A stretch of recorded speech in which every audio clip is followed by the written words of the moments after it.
Welcome to How Preschool Teachers Do It. This is Allison Kentos. I am an early childhood educator. And this is Cindy Tarabush. I am an early childhood consultant.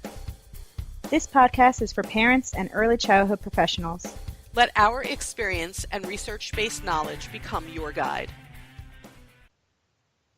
Today on the podcast, we're going to talk about validating emotions. And I know I was anxious to talk about this topic because of the number of articles that I read, especially on social media, about not validating children's emotions. Have you seen those?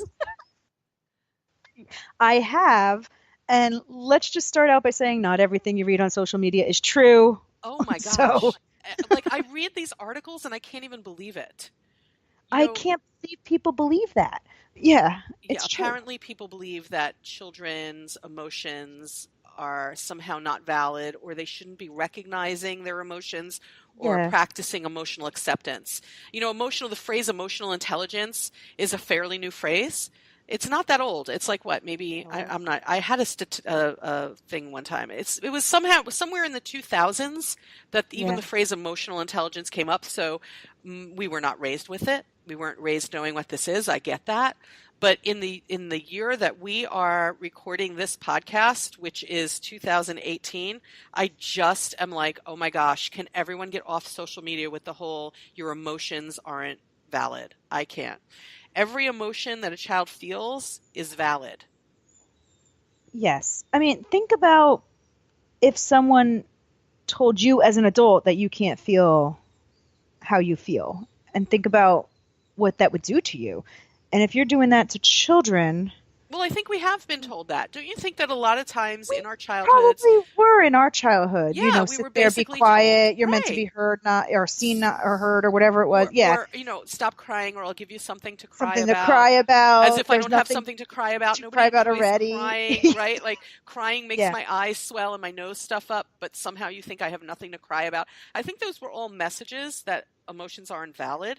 And then I go on the internet today and I'm reading all these things like, only you are in charge of your emotions. Well, you know what? That's true to an extent. It is to an extent, but I read that blog that you are reading, that you are talking about, and what that was saying it was... have been like 1 of 10, but... Yeah. It might have been, because, we're not on the same social media sites all the time, so there's many that have all come together lately that have said that, and it is okay to feel upset if someone said something to you that was hurtful, or... It's in fact normal to feel upset. It is normal. Someone says something to me that I find to be hurtful. Of course it's normal to be upset. And then once you sort of accept, okay, I'm upset about this. I'm upset about it. I'm upset about this, so I need to figure out what I'm going to do now. There is truth to the fact that I can't control the actions and words of other people. I can only control myself and my own reactions. But that first gut reaction of being upset is still valid. Yes. And it's how you deal with that emotion that I think matters. So, like, if you're upset or mad because somebody said something hurtful or did something hurtful to you, how you react to that is what you need to teach children, because their reaction is going to be, he hit me, so I'm going to hit him back. Right. And I need to teach them it's okay to be frustrated with that. And it's okay to be angry with that. I see that you're angry. Anger, frustration, fear, they're all sadness. They're all normal human emotions. They're part of the human experience. It's fine to feel that. And the question is, now what are we going to do that? What are we going to do? So we can validate their feelings by saying, I'm sorry that you're sad, or I see that you're sad. Yeah. Right? I see that you're sad, and I'm not going to judge that sadness, because when we judge their sadness, then we teach them to judge their own emotions, and it shouldn't be about judgment. It's just about, okay, I feel this. The Buddhists talk about acceptance being the key to life, accepting everything you feel as just part of your human experience, and then figuring out what to do with it. And I want to teach children that. I want them to know I'm not going to judge it. I'm going to acknowledge it. There it is. Sadness is there. There it is. and I'm going to Yeah. listen. I'm going to commit to listening to them without the judgment. And I think part of the problem sometimes is that for us, for adults, their emotions make us uncomfortable. So, when we look at children and we say, don't cry or don't be afraid, I think there are a couple of messages in that. I think one message is your fear or your sadness are not okay, and that's a wrong message. That's really wrong. It's really wrong. And I think the other message is your sadness or your fear are making me uncomfortable. Well, this isn't about me. It's not about you. It's not about you. It's not always about you. So it might make you uncomfortable, but if you discuss the fear or the upset or the sadness or whatever it is that the child's feeling, then you won't be uncomfortable anymore. But you can't show them your uncomfort, because then they're going to be like, well, something's wrong here. I shouldn't be feeling like that. And however they feel is a normal, natural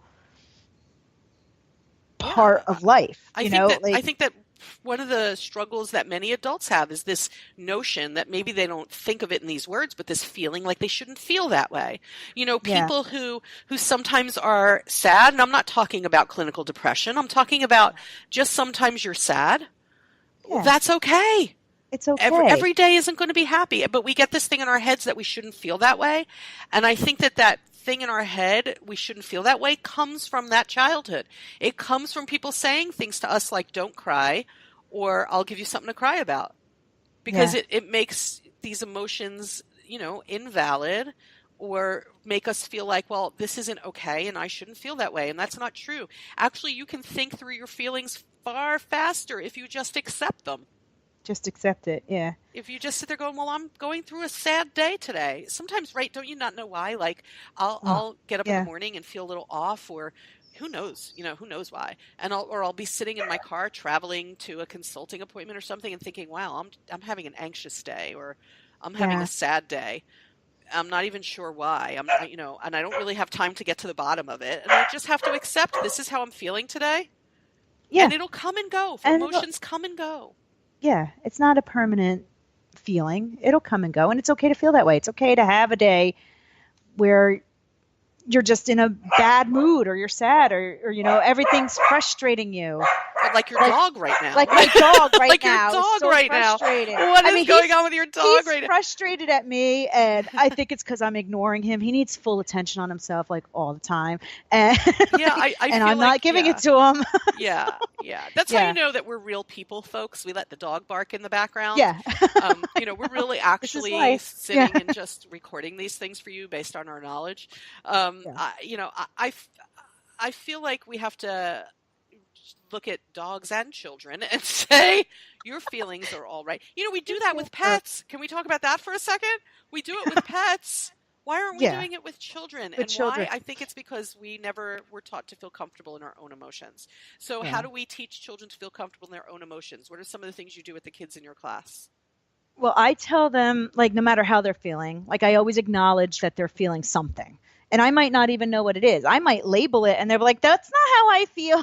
So I'm like, oh, I see that you're sad. They're like, I'm not sad, but they're crying, So I think, Rusty, stop. Okay. Wow. I think, sorry.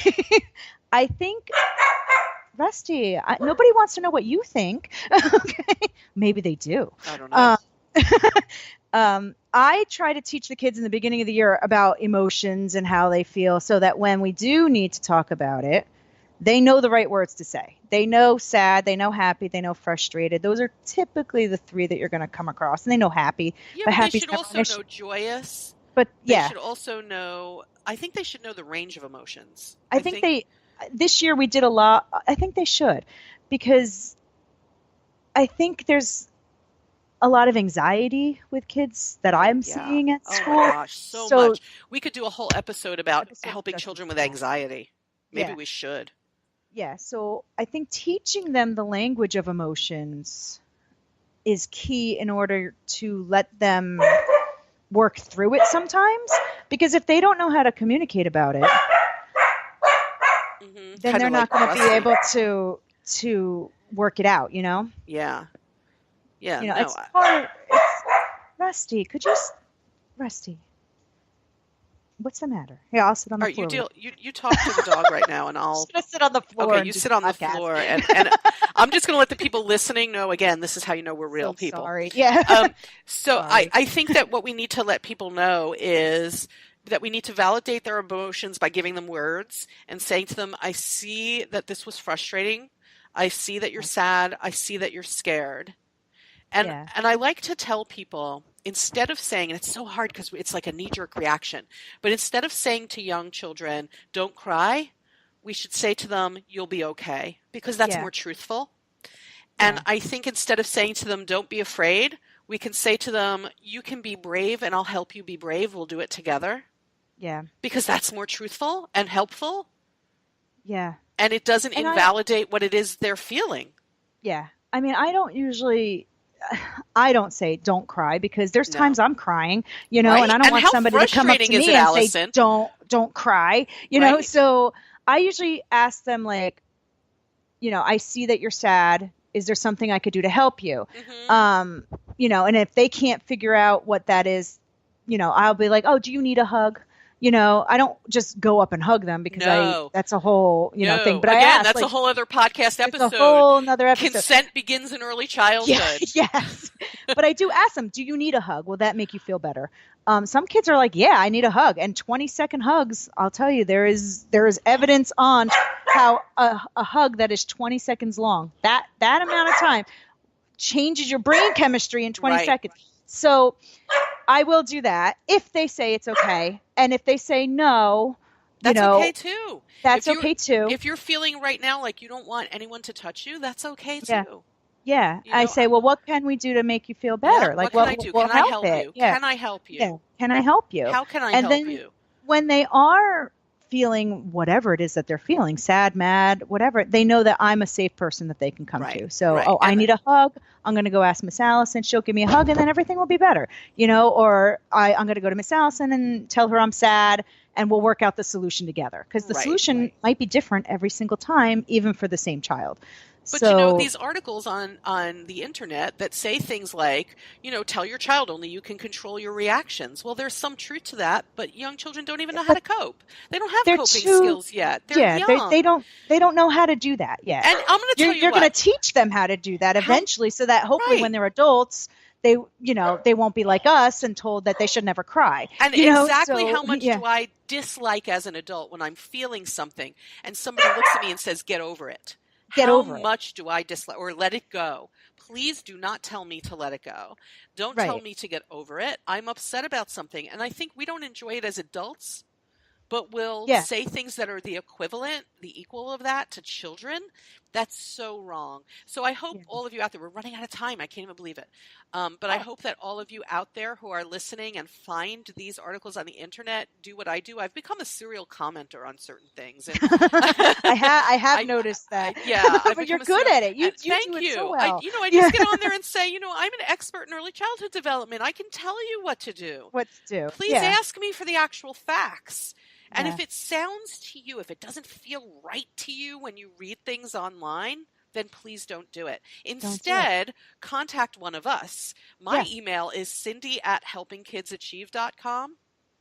And mine is AllisonJoy79@gmail.com. And you can subscribe to this podcast and get lots of information that's actually based in research and in our vast experience of working with young children.